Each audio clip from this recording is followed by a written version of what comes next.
you never heard of. Hey everybody, welcome to the Common Folk Podcast with Ben, Morgan, and Andy.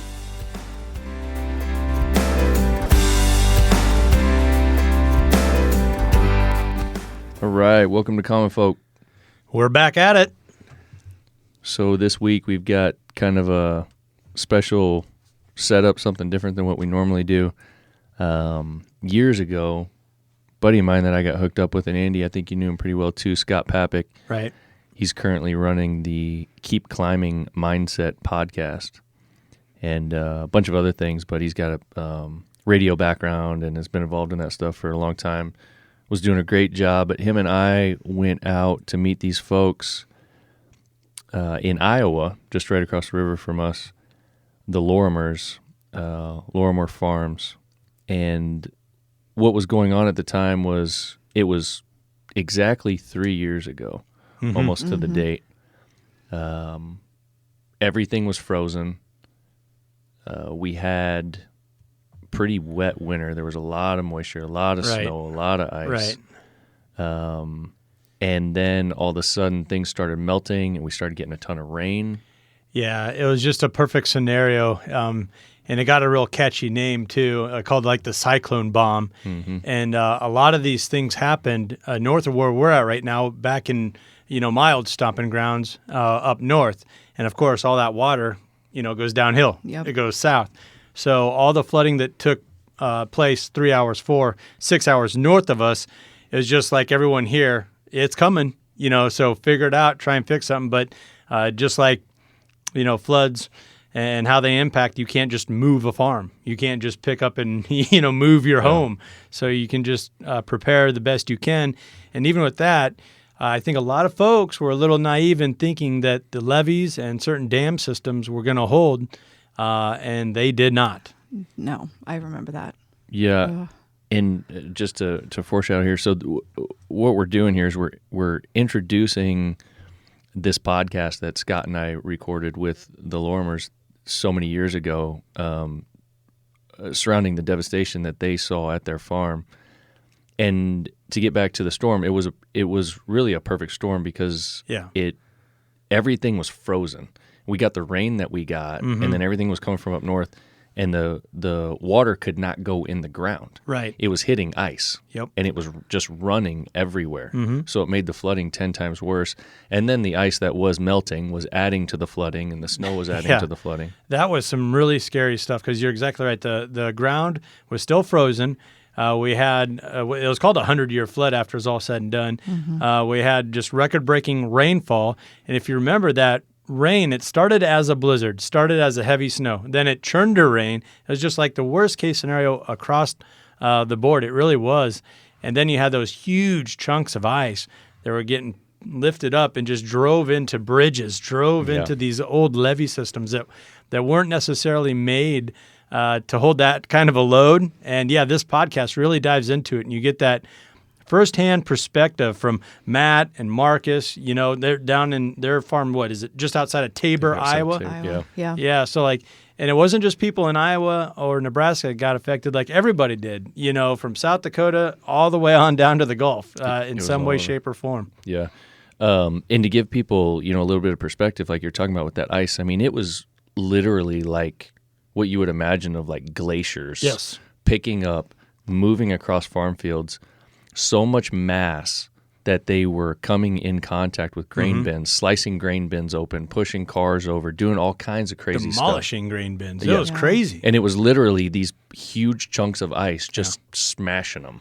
And we'll throw this out on your guys' social media pages, but I got some pictures that I took like 4 weeks later when I went home, and just a big old field at a bridge at a pinch point where it was just fields of these big old pieces of ice. And we're still talking like the size of cars, buses. I'm not even exaggerating when I'm talking about the size of this ice that this flood was just picking up and sending down the river and just causing all sorts of problems. So to get to the folks that we interviewed, at the time, I mean, there was so much devastation, and at the Farm Focused company, we decided that we were going to do a big fundraiser, and all the brands that are on our site got behind it and advertised nationwide. And what we did was we sold a T-shirt that every bit of the proceeds from that T-shirt were going to go directly to a few farm families. This family that we interviewed was one of them that we met, and then there was a couple of other ones. There were some ranchers that got hit real hard. All their cattle were wiped away. Yep. Some of the dollars went to them, but I think we raised something like $10,000 or $15,000, somewhere in that range. It all went directly to them. It was a super cool deal, but and it was just a drop in the bucket, really, for what these people lost. But in doing all that, we went out and visited the farm, met with the family, walked through the house, walked through the shop, Yeah, it was looked at the property. Sad. Yeah. I've never seen anything like it. I guess I've just never stepped foot in something. Right. I mean, yeah, it was just, yeah. It Looking put back on the everybody into pictures. shock, didn't it? You know, and I mean, this was one of those events where I remember exactly where I was because my hometown was just getting smashed. It's right between two riverbeds there in the Niobrara Valley. And I just felt helpless and hapless or whatever. So I put on my reporter hat, and I was actually, as you guys, a couple days before you guys doing this, I was actually alongside Harlan Road here, just a few miles north of us. And it was one of the first roads that got tore up because the Missouri River had already came out of its banks, both sides, east and west. And that, I think it was a good something, I don't want to say the wrong words here, like 12 hours later, you were going to get another influx from the Niobrara River, which catches into the confluence up by Niobrara, Nebraska, because the Spencer Dam had given way, had just straight up busted. Now, this was a dam that was being operated at the time by OPPD, Omaha Public Power. Yeah. And it totally gave way. And it used to just power the entire town of Spencer. Since that time, it got sent to a grid. But it was a pretty good-sized dam.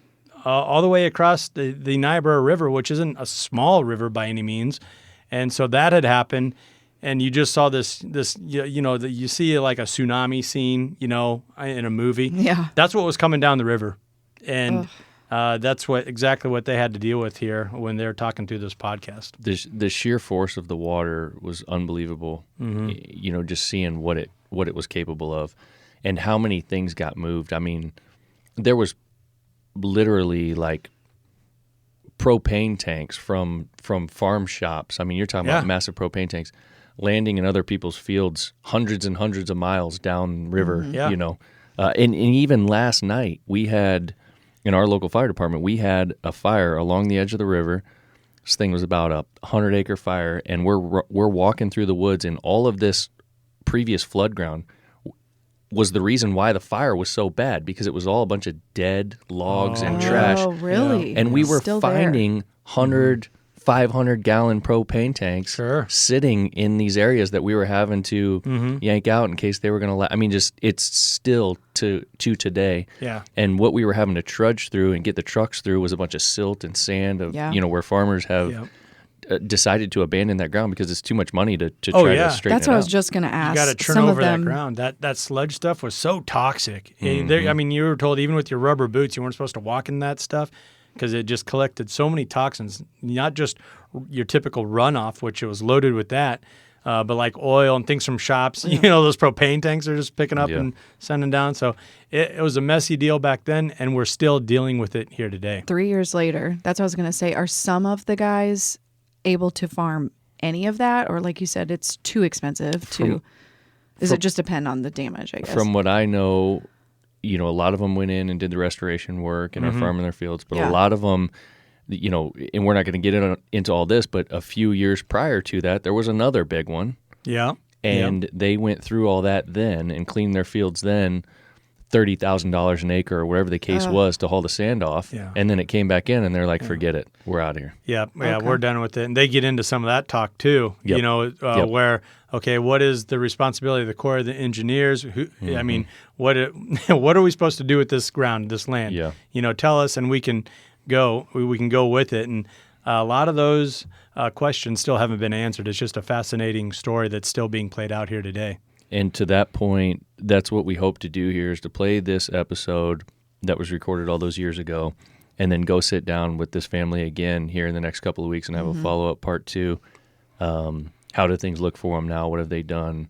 Are they back on their feet kind of thing? So that's the plan. Yeah, and until we have, maybe if we ever have a camera live here on us, go follow us, right, on Instagram, because we'll be posting some pictures, at least, and you can get a visual. Yeah, we got it. I mean, those pictures do it way more justice than us talking about it. Common folk. So, but yeah, listen to the podcast, and it will be, I don't know. I just want to follow up with them because I've thought about them a few times. I know you've talked to them, but just to have them in the studio would be cool. Right, for sure. All right, well, cool. We're going to switch it over to Scott. He heads up this podcast. Him and I are interviewing him, but primarily Scott. So he does a great job. I think it's something that'll be very interesting for you to listen to. It's a tearjerker. There's some very tough conversations, but enjoy. Welcome to the Fight For It podcast. My name is Scott Papik. How are you today? Today's kind of bittersweet. Something I've never done, something I've never experienced. And I just thought it would truly be interesting to sit down to with some folks here that have been through some adversity here the last few weeks. Nebraska and Iowa got hit with some horrific flooding. I am in around Tabor, Iowa, which is not far from Omaha. And I am with Matt, Marcus, Lanita, and Jim. I do have Ben from Farm Focused in here with me, and Amber. So we are all hanging out. We have 3 mics, and we're going to make it work. We knew there was floods coming, but when did you really get scared about it? Me personally? Yes. Friday at noon. So Friday at noon, and then when did the flood actually come through? Well, it didn't really start getting on our property here as far as the house goes until late Friday night.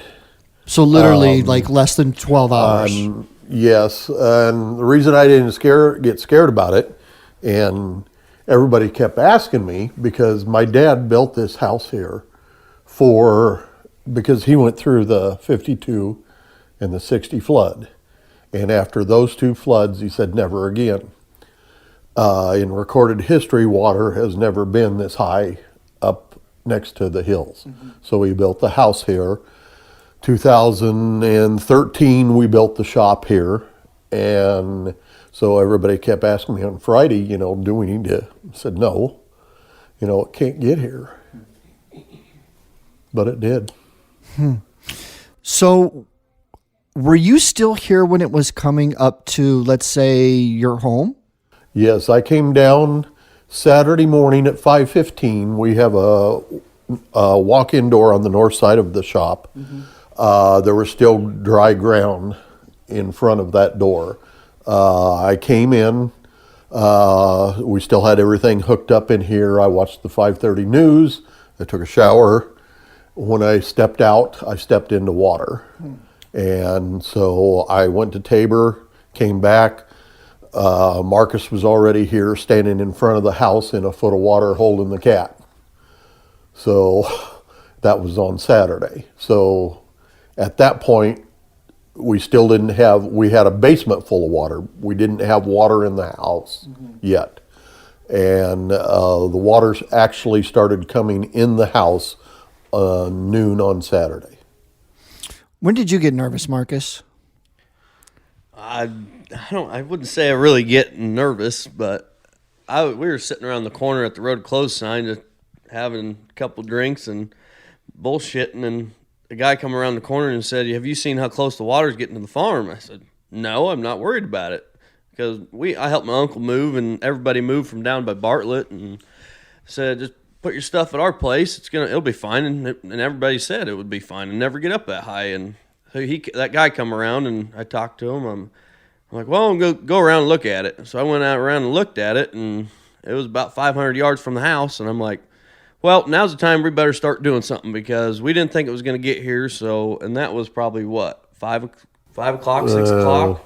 On Friday? On Friday? Yeah, it was earlier, about 4. And then, so I called friends and some buddies and said, "Hey, we need some help. We got some stuff to move." And everybody kind of just teamed up and moved what we could, and thinking we'd get the rest of the stuff downstairs or some important stuff out the next day. I mean, didn't figure it'd raise that fast, but got the next morning, and that's when I was standing in a foot of water by the garage.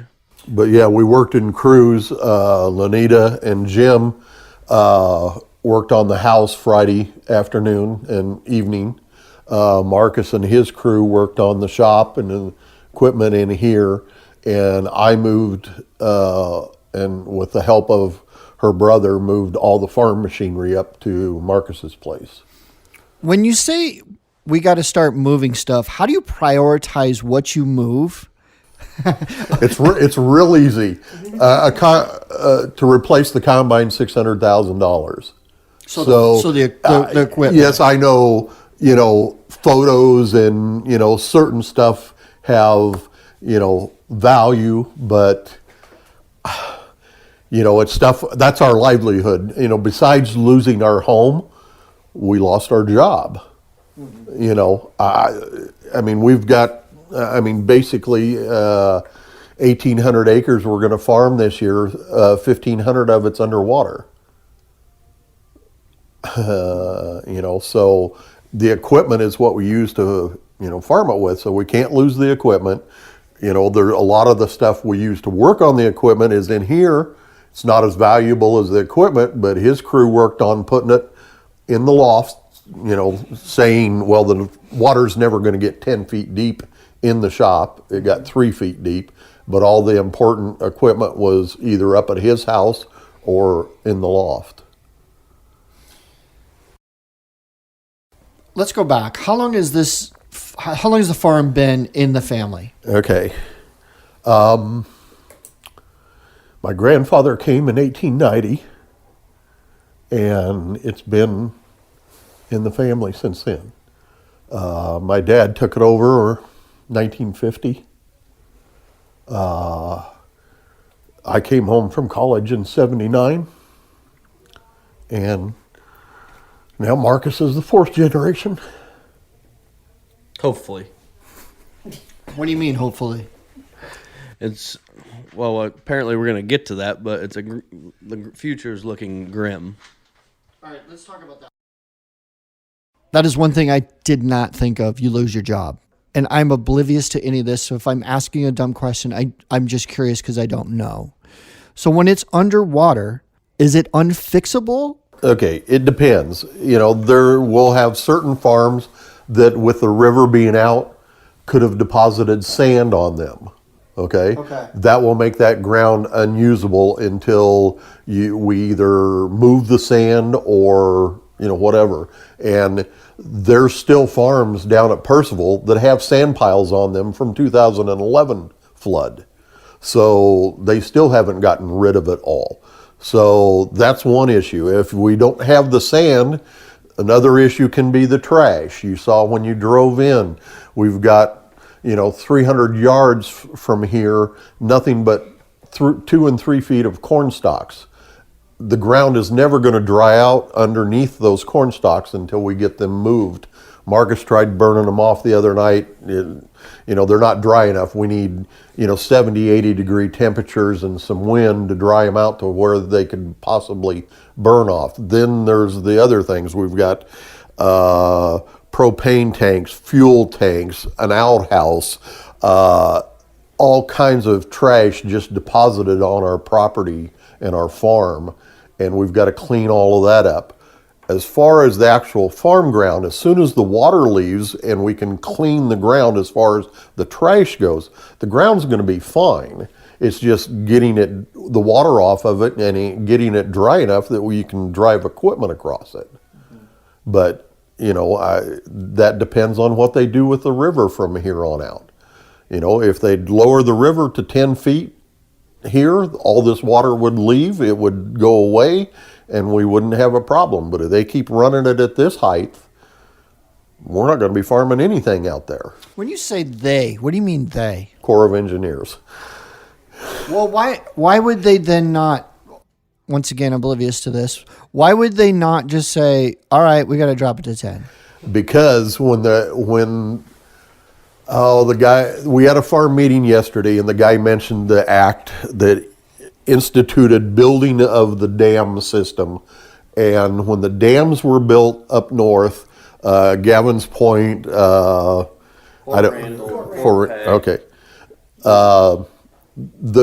reason for the dams were flood control. Okay, number one. Energy production was number 2. And there was like 3 or 4 other things that were in priority, but flood control was number 1. And that helped, but without the levees, it's, still flooded down here. And after the 60 flood here, the levee system as it exists now was built in 1965, what they refer to as the federal levees. Huh? 62. But, anyway, the levees were built, but between 65 and now, other organizations have gotten in with the Corps, and endangered species have become a priority, and flood control is now like 18th on the list of things that are important. Instead of they've gone away from their core thing, and that's what I asked yesterday at the meeting. I said everybody has a boss. So if the Corps is running around doing whatever they want, okay, or they're not doing to me what they're supposed to be doing, who's their boss? And I basically got told the president.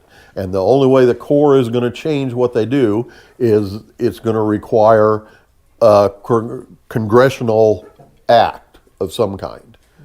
And the problem with that is we're such a small area, getting all of Congress to pass something, and that's what they said, if you have relatives in East Coast, West Coast, let them know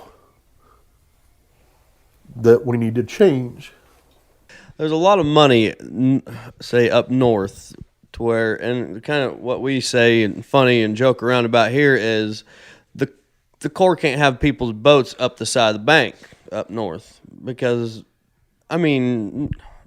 people have lake houses and like to go there in summer or whatever, but they're not going to ruin their stuff because Parks and Recreation is their number 1 goal right now, not flood control or the people down here. To me, I would rather, not even have the dams there and just let it run where it's supposed to run. Nature's going to do what it originally set out to do, and you're not going to change that.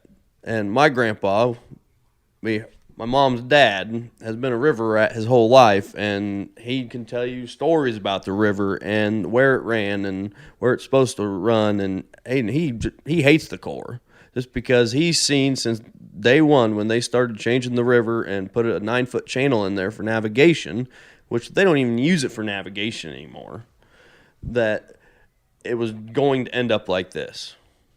And this is the worst he's seen, and he was born when? How old? He's 86? 87?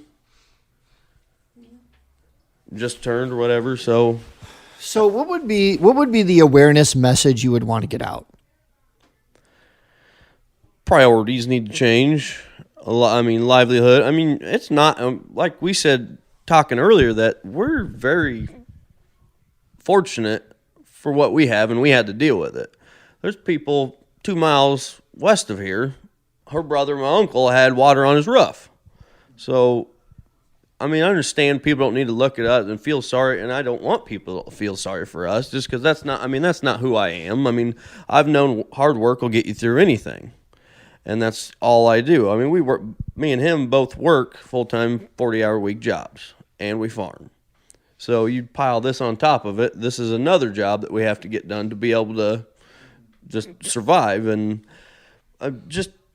like I said, I don't want people to feel sorry, but there's this is not what it is. There's people way worse off than we are. Yeah, but I'm just saying for the people that don't understand, like what would be the best thing to help you and your neighbors? Well, the thing of it is they need to decide, are the people of this valley, do they want us to farm this valley or do they want us to not? If they don't, then somebody needs to have the balls to stand up and say, here's $100,000, get out. We're going to do what we want with the river. We don't want you here. Okay? And if that's the case, they need to stand up and say that, whether it be because of recreation, endangered species, whatever it is. Okay. The other choice is do the flood control then like it's supposed to be, okay, and then we wouldn't have this problem. But then the Corps has to make other, the levee system works real well up until the point that the Missouri River levee breaks. Once the Missouri River levee breaks, then all the tributaries that feed it, like the one just south of us is called Waubonsee Ditch. Okay, that's Waubonsee Creek. It feeds into the river. The levee on it is as high and as big as the Missouri River levee. So what happens is if the river breaks north of there, all that water comes up, and this levee is now not acting like flood control. It's acting like a dam. So all this water builds up, and builds up. So the problem is, and they can't get it through their head, and I mean they, as in the Corps, that once the Missouri River levee breaks, your system's broken. You need to go and break all the tributaries and let that water flow then. Yes, a lot of people would be affected by a foot of water instead of Bartlett getting 18 feet of water, and finally the levee breaks, and then it goes down to the next tributary, and that poor community gets 18 feet of water. I mean, if the levee would have broken down at Bartlett 18 hours sooner, we would have never had water here. But it wasn't going to break unless it got that high, because the water has to run over it to really break it. How far are we from the river, actually, from where we're 2.5 miles. Holy. Next morning, foot of water, right? So that would have been Saturday morning. So what does Sunday and Monday look like? Tuesday, Wednesday. So what are the steps is it chaos or is it? Yeah. I could kind of get that the way you were shaking your head, but I guess, when did you have that moment like, this is fucked? And then when did you have that moment where you're like, okay, we need to get our stuff together and start going? I'd say we're kind of in the middle of between all of that, though, because we worried about got all of our stuff out, got friends down here Saturday, helped, had a couple boats here, and moved some stuff. Right. I mean, the water was, like he said, the last they stepped foot in the house, water was just coming into the main floor of the house. And I was out here the whole morning moving stuff to get stuff, up high, refrigerators and everything else. But as far as, at that point, we're like, all right, it can't get much higher than this. We knew something was going to happen. So, we kind of got, like he said, the expensive stuff out, moved stuff up. And then after that, it was like, we'll get the rest of it out or worry about it later. And then Saturday morning or Sunday morning? Sunday morning, I woke up and Chelsea woke me up, my wife, and we didn't have power. And she got a text that we had to go help some friends just down to the south of here, about 3 miles, move, because water was getting up to them. And we're like, no way. There's no way that was going to happen, because something had to happen if that was going to happen.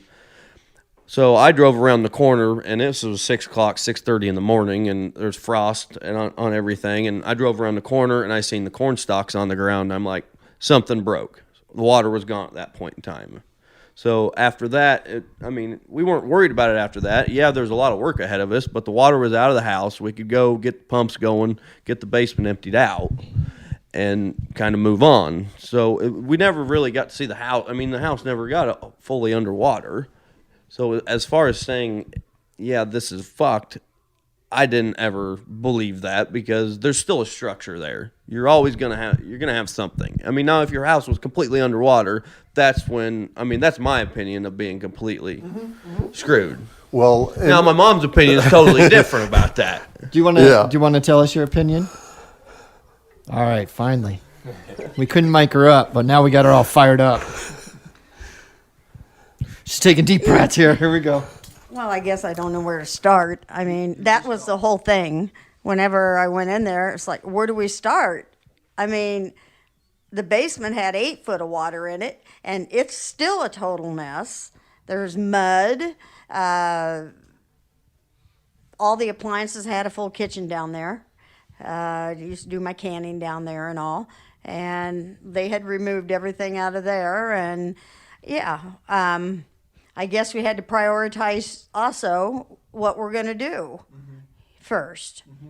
What was the most important? So we decided that we'd start up in stairs and get all the carpet out, and that was going to ruin the floors if we left it in there, rot the floors, whatever.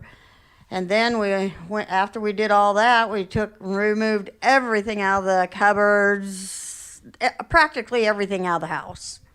There was water in the bottoms of the cupboards.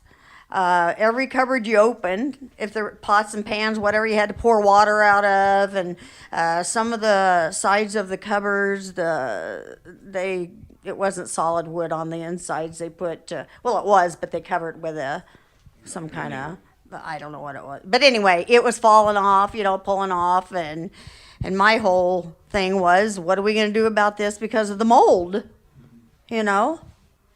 And all these cupboards, I'm thinking it has to come out because of mold behind them, wet insulation, whatever. Well, now I guess we're going to have a water restoration come in next Wednesday and take a look at it and see what we got to do with stuff like that. The drywall we know is going to have to come out at least 4 foot up in the whole house. And yeah, I'm thinking, man, wouldn't it be easier to start all over from the ground up? Get rid of this basement, get rid of the whole thing. But we can't. Financially, we can't. The house has a mortgage on it. And, the money would go to the bank. And then where's the money coming from to build the house? You know what I mean? So we've got it, and I've faced it. I guess it took me a while to let it soak in, but yeah, we got to fix it back. It's going to be a lot of work, don't get me wrong, but we can do the work. I mean, we built this, in here in our shop. So we can do the drywall, we can do the, wiring, we can do everything, that needs to be done. Problem is we have to do that in between, his 40-hour-a-week job, my 40-hour-a-week job, and hopefully doing some farming eventually. Yeah, But I'm not real good at doing the carpenter work or whatever. I do tile, painting, wallpapering, I do all that stuff. You're better than me. I Tell you that right now. also, I farm too. That's my Yep. job. And I'm in the tractor. She sits in the tractor all day, every day when we're working. So To get to this point that you guys are making, you guys are going to do all the work, and you guys can do all the work, and that's admirable. But the time is the issue. And Scott, we're coming. You being oblivious to some of this stuff, to open this up, we're getting ready to get into a heavy part of farming season. Yeah. So I mean, there's been years, and I mean, several in the last few. I mean, we're down in acres now. We were up around 3,000 acres. There was 2 or 3 years where the planter itself ran for 4.5 days and was never off. Either he or Marcus or I were running it. So you're talking about a job that's, it's 24/7. So if you guys do get to farm, like we were talking about, if you're able to get into some of these fields, that has to be priority one, because there's a window there when that has to happen. Right. So all this other work that you guys have to do is going to have to go on the back burner. Right. But this needs to be done right now too. Yes. Yeah. It does, but that's why we're working out here in the building. We figured these rooms here we could go ahead and fix up a whole lot faster than the house. So we're going to get them all fixed up, and we're going to live out here. So, and then whatever, if we're not farming, not then that we don't like living with Marcus, but they're newlyweds. They don't need us intruding on them, and we can fix. We already had the rooms here. Another day or day and a half, we'll have this to where we could live here because we've got electricity, we have water, we've got heat. We can stay here. She can walk over and work on the house. When we can. We'll farm obviously in the window that it needs to be farmed in. She'll have to, I mean, she obviously, I mean, she puts on the anhydrous, she does the land finishing, you know, the only thing she doesn't do is plant, and that's what I used Marks to. and I do. I used to, now they got it easier, I say. I used to have to take those sacks of seeds and lift them up and fill all that 16-row planter. Now they do it, you know, with the bean tender and they have bulk in the corn. They have them come and just put it in, but Well, and you had mentioned there, you know, the stuff that still needs to be done, and also what a lot of people don't realize who are going to be listening to this, farmers in this area are already behind without the flood. Oh, yeah. Because last fall was wet. Yes. And harvest went late. And We then you didn't couldn't finish get harvest in. until January 15th. Yep. And you couldn't get in and do your fall work. So everyone was planning on getting an early spring, hammering it out, getting ready for planting, so on and so forth. Then all of a sudden, yeah, there's farmers down here that, I mean, we did get our crops out. We had to wait till it had frozen because there was water and we were breaking through and getting stuck and whatever. But there's farmers that didn't get theirs out, and there's a lot of beans around here that was still in the field. And it's not funny, but there was one farmer that posted on Facebook that as soon as this flood came in, he says, well, harvest of 2018 is now over. yeah. And that's really sad because there was a lot of crops out there still. But, you know, I don't know whether you want to consider us, you know, very resilient or very stupid. But, you know, we've survived the 70s. My father survived 2 floods. We survived the 80s, which was horrible. I mean, I came home from college in 79 and was immediately in $250,000 debt. I bought 80 acres at $3,000 an acre. 2 years later, that land was worth $500 an acre. You know, Marcus asked me, you know, are we going to make it through this?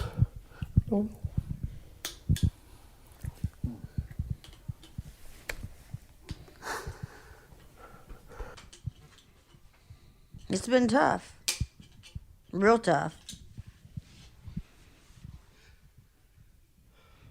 Then you have things like this come up on you, and it's like, Yeah. are we going to make it through it again? And like you talked about the, you know, where you came from in California, the, you know, the wildfires and people losing their homes. Yes, that's horrible. You don't understand. Nobody understands. Excuse me. The love we have for the land.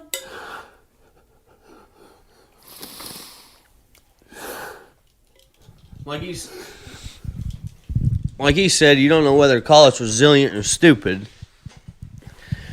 We farm because we like doing it.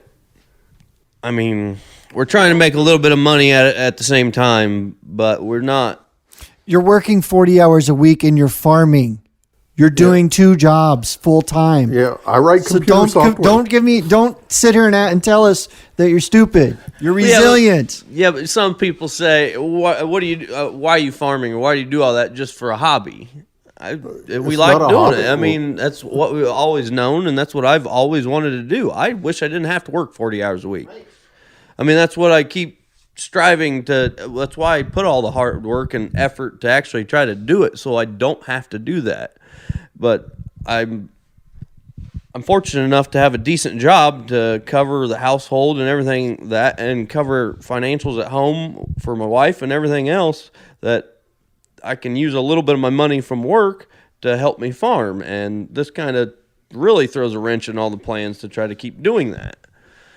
And I don't know, ask my wife how often I'm home. Because either I'm working at work, I'm working on the farm, and now I'm working on this stuff. And at some point, to keep sanity, I have to go do something for myself. And I understand. I mean, I love her, and I want to be around her, but I got to do the hobbies that I want to do. I mean, work on cars, go hunting. I mean, just to keep sane. And it's tough. I mean, for her, it's tough. I understand that, but if I'm going to keep financially doing what I'm doing, to keep going to work, I've got to do something for myself, I guess, the way I say it. And as far as I go on for the 40-hour-a-week job, I mean, right after Lanita and I got married, I mean, the 80s were terrible. One of us had to get a job, and I'm the one that had a degree. So, I have a degree in mathematics and computer science, and everybody's like, "Why aren't you coming home to farm?" I said, "Well, because if something goes wrong with the farm, I can get a job." Well, I got a job writing computer software, and I've had it for 30 years. So, and they say, well, if somebody says you farm for a hobby, no, I farm because I love it. I love the work. I love everything about it. The computer job allowed me to put 3 kids through school, and none of them have a student loan. That's huge in this day and age. So, I was just providing for the family. And, I guess I don't know what else to say about it. It's just, it seems like all Marcus and I do is work. I mean, every time I hear his phone ring, he's having to tell her he's down here working. He just came home from work. He just put in 8 hours, and now he's going to put in another 4 or 5 here, and that's in the off season. What is the biggest lesson you learned during this whole thing? Whether good or bad? You got more friends than you know. Well, because, like when Marcus said, I mean, when we finally made the decision we needed to move stuff, and it was moved more than we could handle, he made a couple of phone calls and 15 people were here.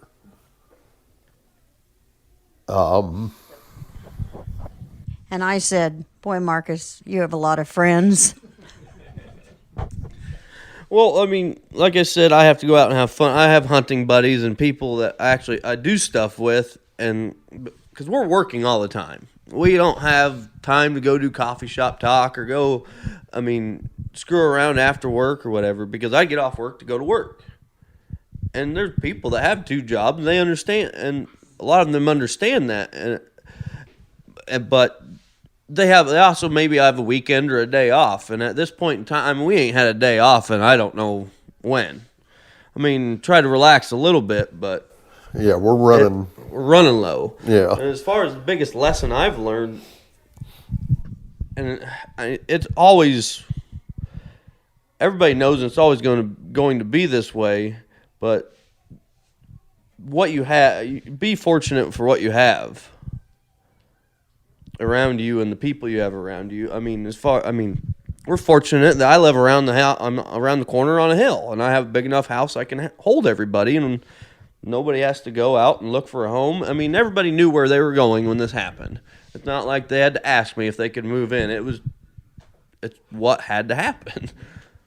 To be able to keep doing this is what we were going to have to do. I'd say that's part of the lesson.